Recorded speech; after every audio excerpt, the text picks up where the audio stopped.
What does it take to shake the very foundations of politics? Is it decades of experience, connections with powerful elites, or endless resources? Not if you are Hana Rawhiti Maipi Clark, a 22-year-old New Zealand MP who's making history, not with words but with action. Her protest against a controversial bill, using the powerful Ka Mate Haka, has not only disrupted her parliament but also caught the attention of the world, especially in Africa. Now, why does a story about New Zealand resonate so deeply in Africa? It's simple. The fight is the same. Indigenous people in both places are grappling with the legacies of colonialism, systemic exploitation, and erasure of identity. The difference? While Clark boldly stands for her people, too many African leaders sit idly by, failing to address the struggles of their own. But there's something larger at play here. This isn't just about a bill or a protest. It's about a young leader taking a stand that many older, seasoned politicians wouldn't dare. How did it come to this? Let's find out.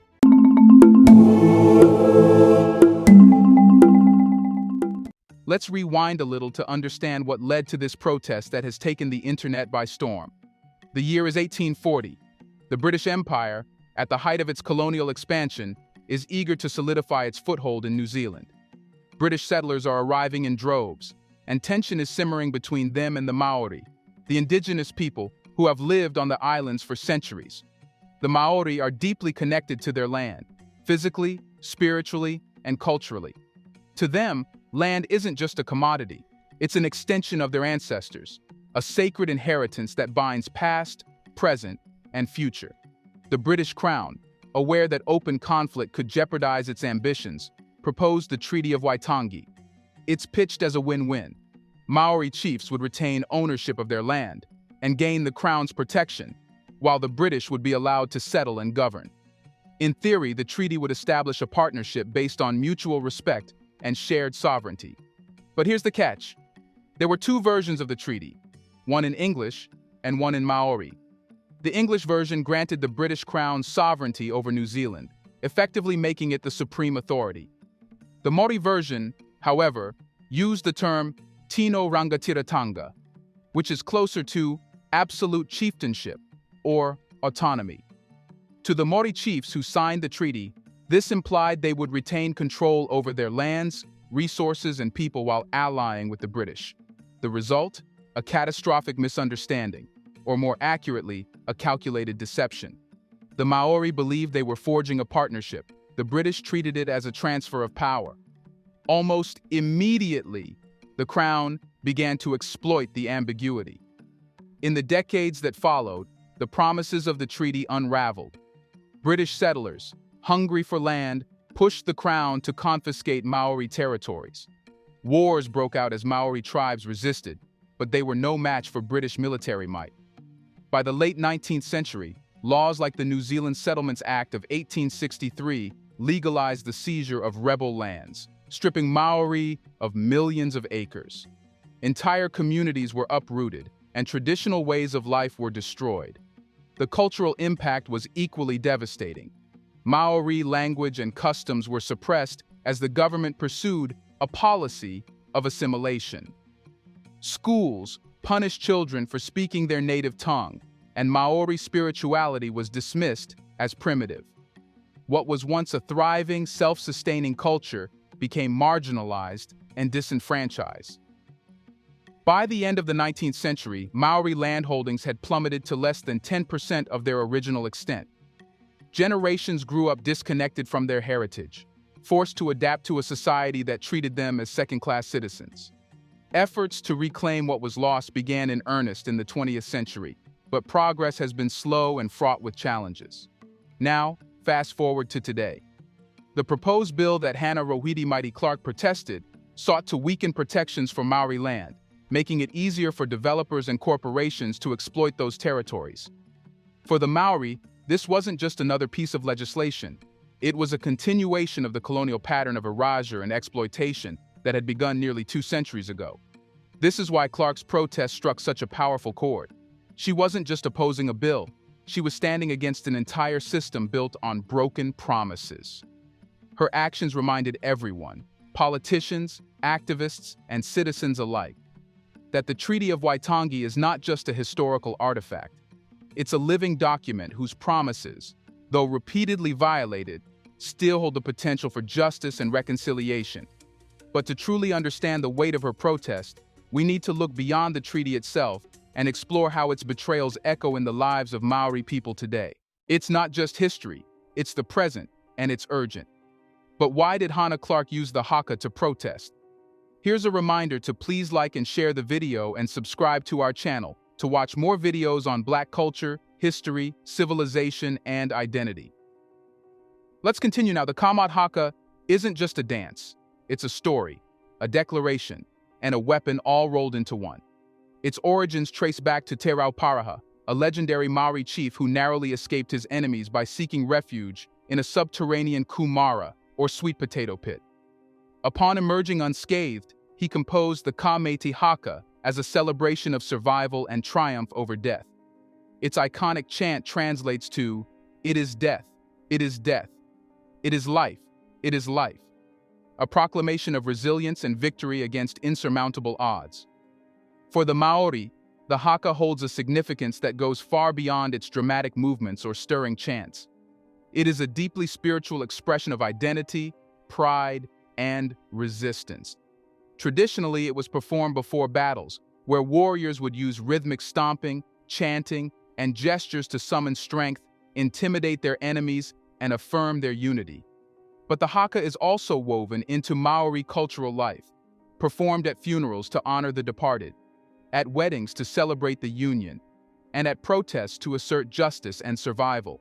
So when Hana Rawhiti stood in Parliament and performed the Ka Mate Haka, it wasn't an act of rebellion. It was an act of reclamation. She wasn't just addressing her fellow MPs. She was summoning the spirits of her ancestors, drawing strength from centuries of resistance to declare, "We are still here, and we will not be silenced." Her movements, her voice, and her unflinching presence carried the weight of history and a message that couldn't be ignored. This act wasn't merely symbolic. It was profoundly disruptive. Parliamentary debates are often dominated by rehearsed speeches and rigid decorum, but Clark's haka shattered that norm. The rhythm of her feet on the floor, the power in her voice, and the intensity of her gaze created an atmosphere no speech or debate could replicate.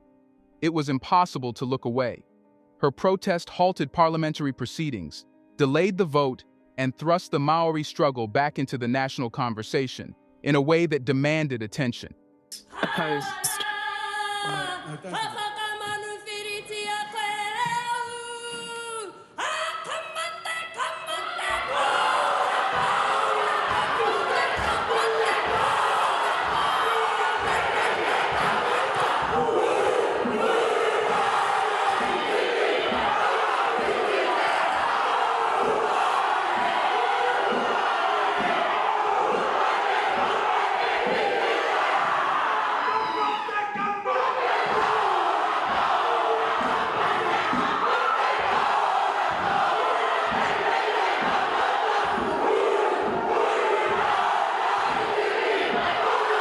But what makes the haka so powerful isn't just its cultural significance in New Zealand, it's its universality. The haka's message of defiance and resilience transcends borders. Across the globe, indigenous and oppressed communities have used cultural expressions to resist domination. In Africa, for instance, traditional dances and songs were critical tools of liberation movements. The Zulu Ndlamu dance was performed to bolster morale before battle, while freedom songs during South Africa's apartheid era became rallying cries for justice and equality. The parallels are undeniable. The haka, like these African traditions, isn't just an art form, it's a language of resistance. Its physicality and energy convey a defiance that words often cannot. When Clark performed the Ka Mate Haka, she connected with anyone who has ever fought for their identity, their land, or their survival. Her choice of the haka also challenged a pervasive misconception that Maori culture, like many indigenous traditions, is static or relegated to the past. By bringing the haka into the halls of modern governance, she reminded her audience that Maori identity is living, evolving, and inseparable from the nation's future. This wasn't about nostalgia, it was about asserting that indigenous traditions have a rightful place in shaping contemporary politics. But there's another layer to her protest. It wasn't just about the Maori. By choosing the Haka, Clark made a statement that resonates globally, particularly with communities that have experienced colonization. The chant is a universal cry of survival against all odds, a message that speaks to anyone who has ever been underestimated or oppressed. Ultimately, Clark's decision to use the Haka wasn't just an act of defiance. It was a masterstroke of cultural and political strategy. It reminded New Zealand, and the world, that the fight for Indigenous rights is far from over. And in doing so, it inspired others to recognize the power of their cultural traditions in the ongoing battle for justice. So, what makes Hana Clark's protest so groundbreaking? In politics, boldness is often a luxury. Most leaders tiptoe around sensitive issues, fearing backlash or loss of support. But Hana Rawhiti didn't just break the mold, she smashed it. Her protest wasn't pre-approved or sanitized for public consumption. It was raw, unfiltered, and unapologetically confrontational. For starters, her choice to use the Haka wasn't just innovative, it was risky. New Zealand's parliament is a space steeped in formality and tradition, where such an act could easily be dismissed as inappropriate or disrespectful. Yet, by performing the Haka, Clark reclaimed that space, reminding her peers that Maori voices cannot be excluded from decisions that affect them. Her protest also struck a nerve globally. It's one thing to give a speech about Indigenous rights, it's another to embody those rights through an act that carries the weight of history and culture. Clark's Haka wasn't just seen, it was felt. Social media erupted with reactions, and her action sparked conversations far beyond New Zealand. But perhaps the most groundbreaking aspect of her protest was its ability to bridge generational and cultural divides. While her immediate audience was New Zealand's parliament, her message resonated with young activists worldwide, particularly in Africa. Why? Because Clark's fight is their fight, and in her courage, they saw a reflection of what leadership could, and should, look like. This begs the question, how do Maoris and Africa's stories look alike? At first glance, New Zealand and Africa couldn't seem more different. One is a small island nation in the Pacific, the other a vast continent with 54 countries and countless cultures. Yet, beneath the surface lies a striking similarity. Both the Maori of New Zealand and the peoples of Africa share a history marked by colonization, land dispossession, cultural suppression, and the enduring fight to reclaim their identities. The Maori story and Africa's history mirror each other because they were written from the same colonial playbook. Both were targeted by empires that sought to expand their territories, extract resources, and impose their cultural systems on the indigenous populations. In New Zealand, the British Crown framed the Treaty of Waitangi as a partnership, but it quickly became a tool to seize land and authority. In Africa, colonial powers used treaties, wars, and outright deceit to achieve the same goal. Take the scramble for Africa in the late 19th century. European nations convened at the Berlin Conference in 1884 to divide the continent among themselves, carving up territories with no regard for the people who lived there. Just as Maori chiefs were misled into signing a treaty that eroded their sovereignty, African leaders were coerced or tricked into agreements that handed over control of their lands and resources. The results were devastating. Entire communities were displaced, cultural practices outlawed, and economies were restructured to serve colonial interests. For both the Maori and Africans, land isn't just property, it's life. It's the foundation of their economies, the anchor of their cultural traditions, and a spiritual connection to their ancestors. Losing land meant losing not only their livelihoods, but also their sense of identity. In New Zealand, the confiscation of Maori land was justified under laws like the New Zealand Settlements Act of 1863, which allowed the Crown to seize land from Maori deemed rebels. Similarly, in Africa, colonial powers passed laws to legalize land grabs. The British in Kenya introduced the Crown Lands Ordinance, which declared all unoccupied land as property of the British Crown, forcing native Kenyans into reserves and opening up fertile areas for European settlers. The dispossession of land in both regions wasn't just a physical loss, it was an assault on the very fabric of their societies.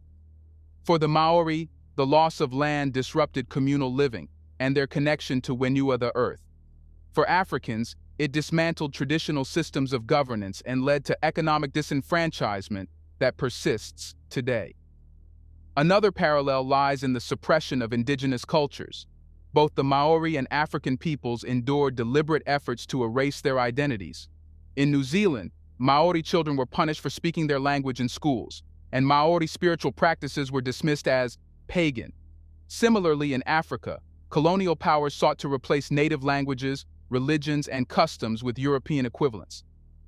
Missionaries often portrayed African spirituality as barbaric, and indigenous governance systems were sidelined in favor of Western-style administrations. In both cases, this cultural suppression wasn't incidental. It was a calculated move to break the spirit of the people and make them easier to control. Yet despite these efforts, both the Maori and Africans have shown remarkable resilience. Their languages, traditions, and beliefs have survived and are now being reclaimed and celebrated. Resistance is another thread that ties the Maori and Africa together. Both have long histories of standing up against oppression, often at great personal and collective cost.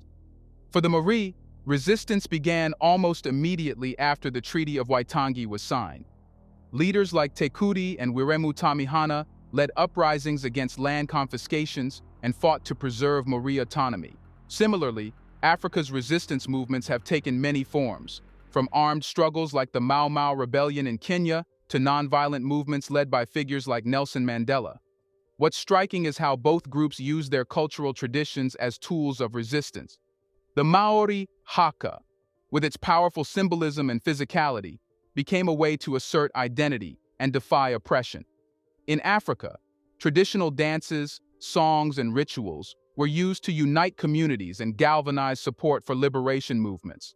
Today, the Maori and African peoples are still dealing with the legacies of colonization. Economic inequality, political marginalization, and social challenges remain persistent issues. In New Zealand, the Maori face disparities in health, education, and income, stemming from the systemic discrimination of the colonial era. In Africa, many nations are still grappling with the economic structures left behind by colonial powers, which prioritize resource extraction over development. But what makes these stories so compelling is the resilience and resurgence of these communities. The Maori have fought tirelessly to reclaim their language, culture, and land, achieving milestones like the Waitangi Tribunal and the recognition of Maori as an official language. In Africa, there is a growing movement to reclaim indigenous knowledge systems, revive traditional governance structures, and assert control over resources. The parallels between the Maori and Africa aren't just historical, they're deeply emotional and cultural. Both have had to fight to preserve their identities in the face of relentless efforts to erase them. And that fight has created a bond, even if unspoken, between these communities. When Hana Clark stood in Parliament and performed the Ka Mate Haka, it wasn't just a Maori statement. It was a universal call to action for all oppressed peoples. Her actions resonated in Africa because they mirrored the struggles and triumphs that Africans know all too well.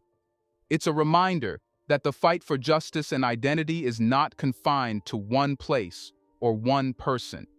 It's a shared journey that unites communities across the globe. Her story has sparked a movement, inspiring young Africans to demand more from their leaders. But it has also raised uncomfortable questions. If a 22-year-old in New Zealand can take a stand, why are so many seasoned African politicians falling short? Let's not beat around the bush. African leaders have a problem. While some have shown courage and vision, too many have succumbed to the trappings of power, choosing personal gain over public good. Take the infamous corruption scandals in Nigeria's oil sector, where billions have vanished into private pockets, or South Africa's state capture debacle, which drained the nation's coffers and eroded public trust. These aren't just failures, they're betrayals. In contrast, Hana Rawhiti's actions are a masterclass in integrity. She didn't wait for someone else to take a stand. She didn't calculate the political risks. She simply acted, driven by a deep sense of responsibility to her people. And that's the kind of leadership Africa desperately needs. But Clark's story isn't just a critique, it's a challenge. It's a reminder that leadership isn't about titles or experience, it's about courage. And for Africa, it's a wake-up call. Will its leaders rise to the occasion, or will they continue to be outshone by a 22-year-old from New Zealand? Hana Rawhiti Maipi Clark has done more than make headlines. She's lit a spark. Her story is proof that leadership doesn't have to be synonymous with compromise or complacency. It can be bold, it can be principled, and it can inspire. For young people worldwide, Clark's protest is a rallying cry. It's a reminder that they don't have to wait for permission to lead. They can take the reins, challenge the status quo, and demand better. In Africa, where the median age is under 20, her story resonates deeply. If she can stand up to an entire political system at 22, why can't Africa's youth do the same? The future doesn't belong to the complacent or the corrupt. It belongs to the brave, the bold, and the fearless. And as Hana Rawhiti Maipi Clark has shown, sometimes all it takes is one act of defiance to change the world. Do you think it is the time for not just Africa, but the whole world to stand against Western oppression? Will these protests save them?